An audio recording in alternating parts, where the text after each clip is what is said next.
আজকে সেই 6ই ডিসেম্বর সকালবেলা সমস্ত রাজ্যের এবং ভারতবর্ষের মুসলিম মানুষের কিন্তু আবেগপ্রবণ একটি দিন। আর সেই দিনের সকাল শুরু হয়েছে সকালবেলাটা দেখতে পাচ্ছেন মুর্শিদাবাদের বেলডাঙ্গা শহর থেকে একটু দূরেই তেতিনি মির্জাপুর, যেখানে কিন্তু বাবরি মসজিদের শিলান্যাস এই আর কিছুক্ষণ পরেই অনুষ্ঠিত হতে চলেছে। সেই জায়গার সকালের যে দৃশ্য আমরা দেখানোর চেষ্টা করছি।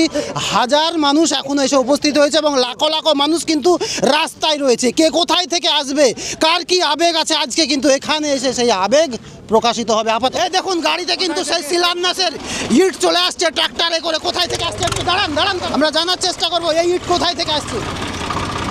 আচ্ছা, কোথায় থেকে আসছে? এটা দোলোয়া থেকে।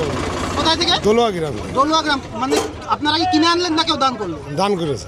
দান করেছে? কে দান করেছে তা বলতে পারবো না, দান কে করেছে। এইভাবেই কিন্তু ইসলামের দানেই কিন্তু বড় বড় সম্পদ, বড় বড় কিন্তু বিল্ডিংগুলো হয়ে যায়। আর দেখতে পাচ্ছেন তার চাক্ষুষ প্রমাণ।